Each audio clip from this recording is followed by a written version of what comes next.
So let's go back onto this idea of distinguishing an offer from other kinds of conduct. So in other words, how do we determine whether something that looks like it might be an offer, when is it an offer and when is it something else? So we started touching on this a little bit with Gibson. Before we do that, let's think a little bit about why we need to make that distinction. Essentially, if we've got an offer, then it's capable of acceptance.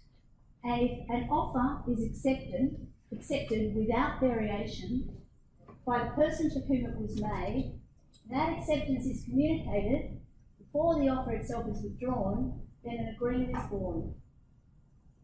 And parties will have enforceable rights and enforceable obligations under it.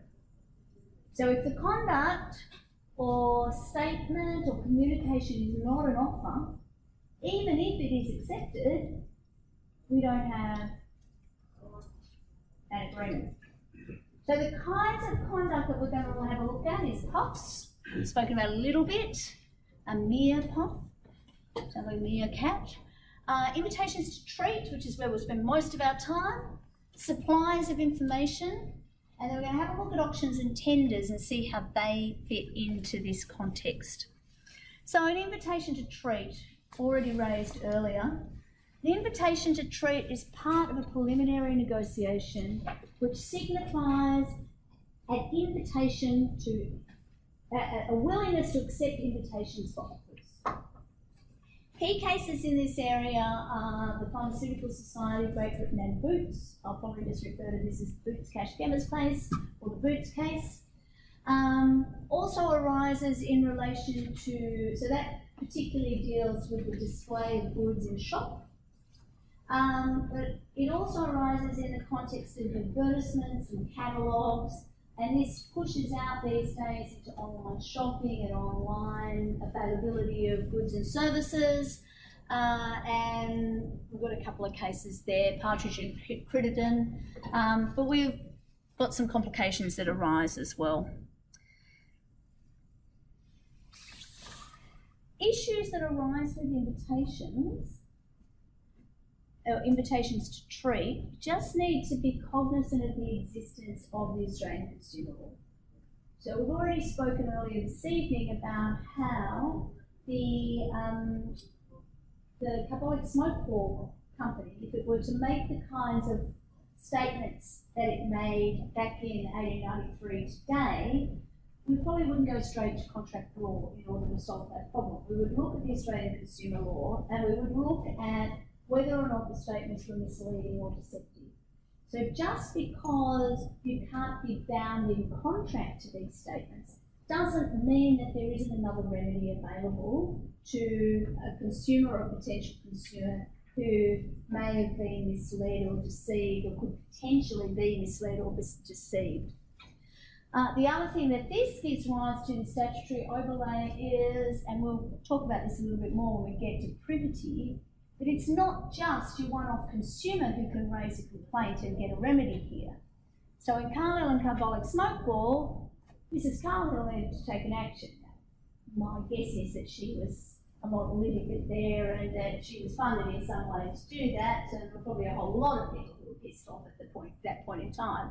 But in a range of circumstances, when that kind of thing happens today, then the ACCC or the local state fair trading authorities can initiate those actions and create remedies. In some cases, don't even need to initiate a remedy, that they're actually just able to enforce, deal with a fine or otherwise, depending on what it is. So an invitation to treat can constitute a separate collateral contract to be bound by the procedure that is set out in the invitation to treat. We'll talk about that a little bit more, particularly when we get to tenders, but really the idea here is saying, I'm going to sell office chairs.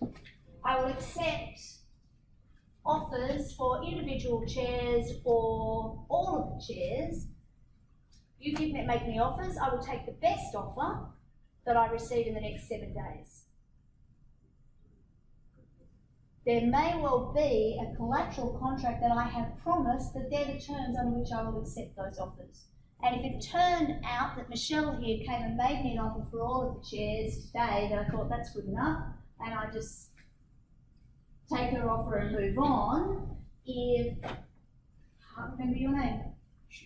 Chef. You'll remember that, it's quite unusual. So if Chef comes to me the following day and says, I want to make an offer to buy the chairs, say, I'm sorry, I sold them to Michelle, it may well be that we've got a collateral contract that he can sue me under my promise to keep the offer open for a period of time. Now, in order to do that, he needs to be able to prove the contract. So he needs to prove that there was an offer to keep the offer open for a period of time under certain conditions, that he accepted that offer. Now, it might be a unilateral offer and he just had to turn up in the time to make me an offer to do that. There needs to be consideration, which is probably the hardest thing to prove, we're not worried about that. That I intend it to be legally bound, an objective test, and that there was some certainty as to what those terms were. But remember, we could have two contracts here. The contract to sell the chairs and the contract to keep, that arises from the invitation to treat, to keep the offer open for a period of time. So an offer compared with an invitation to treat, essentially the question becomes, are you actually making an offer, or are you inviting somebody else to make an offer? And why does that matter? And we've spoken about this already this evening. Usually the reason that people want to do it in that way is in commercial circumstances, the seller wants to be in the position of power, the position to decide whether to make the contract or not.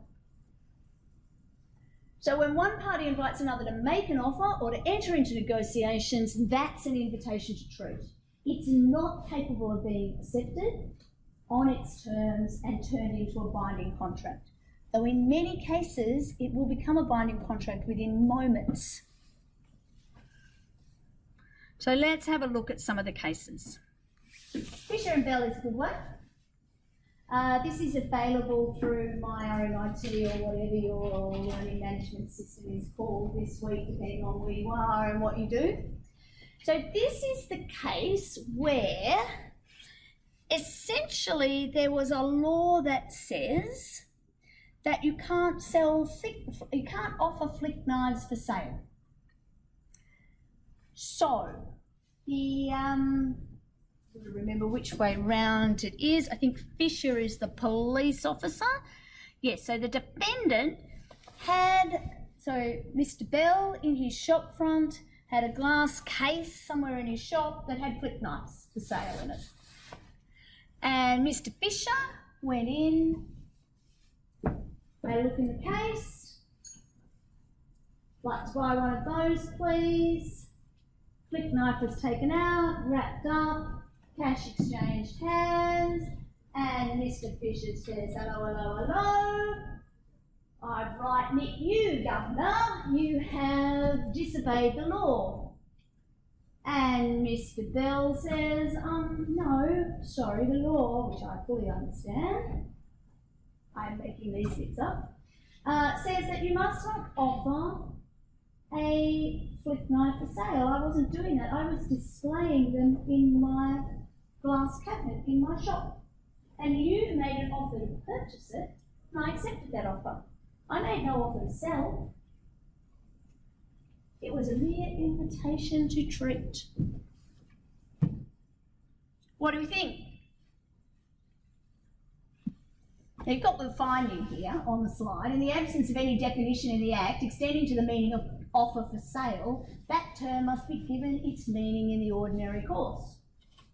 And in the ordinary course, the display of goods in a shop window with a price ticket attached is merely an invitation to treat and not an offer for sale, the acceptance of which constitutes the contract.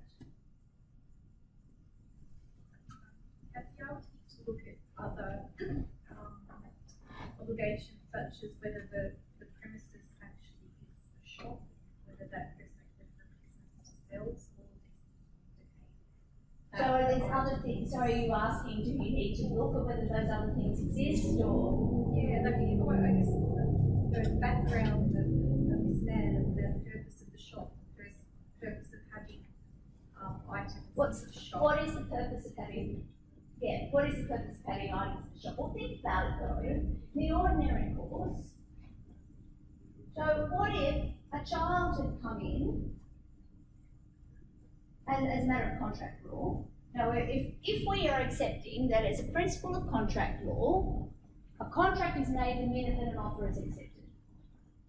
And just say an 8-year-old walked in and saw the flick knife in the cabinet, and if the flick knife in the cabinet with a price tag on it is an offer of that flick knife, then the child says, here's the money, I want to buy the flick knife. It would actually, the contract's made at that point, they've accepted it. Mr. Bell, in that circumstance, would be, now let's assume, like, I'm assuming he's a bit of an asshole, but let's assume he's not actually, seriously insane. So he says, no, you're an 8-year-old, I am not selling you a flick knife. Or imagine it, you're an 8-year-old, I'm not selling you cigarettes. You're an 8-year-old, I am not selling you Oxy. Whatever it happens to be.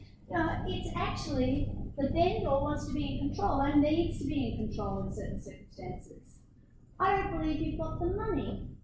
Or even though you've accepted my offer, I don't want to give you my goods because I don't think you're going to pay for them. So they want to be in control. So ordinary contract law would say, it is an invitation to treat. You make me an offer. I can decide whether to accept it or not. He accepted Mr. Fisher's offer, but he might not have accepted Mr. Fisher's 8-year-old daughter's offer. And he wouldn't be in breach of contract if he had. SJ? So by that same framework, if whoever had come up and picked the flick knife out the window and taken it to the counter and made an offer to sell it for, I'll buy this for £10, or rather it said, would you sell it for 9? And the cash attendant or the register attendant where said, I'll do it for £9.50. But is that then the offer? Probably would be. We'll talk about counter offer and offer as we move forward. But yeah, it's more likely to be once they engage in, I'll sell it to you for, so is it and changing it. Being started? Because this concept of having something in the window, it's for sale, but it's not as an invitation to treat. It's for you to pick up and take to the register and make me the offer to sell it to you. But if it had, say, like something in the window that's like for sale or on sale or something like that, would that vary the way? Well, under the ordinary principles, no, it wouldn't. And at the end of the day, it is a right for a shopkeeper to say no, that they won't sell something to you. Where it's not a right, if an offer has been accepted, a contract has been made. Jonathan. Just wondering, I've been to some Coles and Woolworths, and inside they might have a product on a certain price, and then when you take it to checkout, they would sometimes be different. How would that work in terms of this? Okay, firstly remember, we are dealing here with the common law. Okay, so we're dealing with the common law, we're even dealing with the English common law, and in this case actually we're not going back that far, 1961, but this is before I was born. So we're trying to unpack the common law principle. Even still in Coles and Woolworths and Bunnings and Masters or wherever you go, principles here, the common law principles are the same. But then there's this overlay of the Australian consumer law as well. So one of the things, and we'll talk about Boots Cash Chemist in a moment, which is probably more analogous to your Coles and Woolworths, where you can put things in your trolley, you can decide whether to buy them or not. But there are rules under the regulations made under the Australian consumer law that says if the price at the cash register is different from the price on the shelf, the consumer gets the lower price. Okay, but that's not a contract law rule. The way the contract law works is it says putting an item on a shelf with a price is an invitation to treat. Putting it in your basket is not accepting an offer. You make an offer at the point where you go to the register and say, I want to buy this. So you make the offer at the register and it's accepted by the employee of the shop on behalf of the owners of the shop at that point. So that means you're not breaching your contract if you decide that actually the peppermint crisps are only $1 each and so I'm going to get that instead of a Barlow crumble, and you go and put it back. You can even put it in the wrong shelf, imagine that. Take something else. because you have not actually breached your contract, because you can't breach a contract you haven't made yet. Check. Good instance would be in a bottle shop. Someone comes in and inebriated, gets another bottle. Really great goes down. example. And that's actually, so from contract law, obviously the person who owns the bottle has some obligations under their license not to serve intoxicated persons, not to serve people under 18 or whatever. But isn't it great for them that the contract law doesn't butt up against that? Because the contract law says this is an invitation to treat, you can change your mind. Because you're not breaching your contract, because you haven't made a contract. You can't breach a contract you haven't made yet. Let's look at another one here. I like Partridge and Crittenden. It just amuses me because his name is Partridge and it's about buying birds. So there was an advertisement that Mr. Partridge made in the classified advertisement section of the magazine called Cage and Aviary Birds. Bestseller. It arrives every month for me along with my Harvard Business Review and my Law Institute journal. And the advertisement said, Bramblefinch cocks and hens, 25 shillings each. So under the relevant law in this place, it's an offence to trade or sell birds, and Partridge was fined for the offer to sell contrary to law. Ran exactly the same argument as Mr. Fisher in the case that we just had a look at. The advertisement was held to be an invitation to treat. Now, there's one thing I didn't mention with the other case that also works here. So these are basically two cases that say very, very similar, if not the same thing. In both of these cases, it's actually the criminal law that was seeking to be applied. So have you spoken in any of your classes about the different onuses of proof? So basically in a civil or a commercial law action, civil action, essentially judges are making decisions based on the balance of probabilities. It's more likely than not to be this sort of. Where if we've got a civil action, criminal action, then we need this beyond reasonable doubt. So now, whilst these questions of law here in relation to contract are being decided on contract, the consequences go to criminal action. So it actually makes a lot of sense for a very narrow and straight reading of the law here. You're going to accuse somebody of doing something, as in enter into an illegal contract, that means ultimately that there's a criminal sanction, taking away their liberty, giving them a criminal record, whatever it happens to be, then we need to know, without a shadow of a doubt, that in fact the offence has been committed. So we have a very strict reading. But it is worth thinking about in that context. Doing both laws are an interpretation of law issue where obviously entry to a sale or offer to sale, really the intention of the Big Drug Act was to offer, make available for sale, but you're saying... So essentially, yeah, so, and I think that's why I want to talk about the burden of proof issue. So what Sarah is saying is that actually the intention of the law is you're not allowed to sell flick knives. We don't want flick knives on the street. They should be easy to buy. The intention of the law here is to protect bramblefinch, cocks and hens. They may be an endangered species, like we want to make sure that birds have nice lives, whatever the intention is. But essentially, if the only tool you have is a hammer, then everything starts to look like a nail. At the end of the day, we have the consequences of breaching the law are significant for the individuals involved. So one of the ways that we temper that is if you're going to create a criminal sanction, then you need to be very clear as to what the crime is. That it's not an area of grey. And if the consequence of you drafting badly is that somebody doesn't go to jail for selling birds, I think the population will live with that.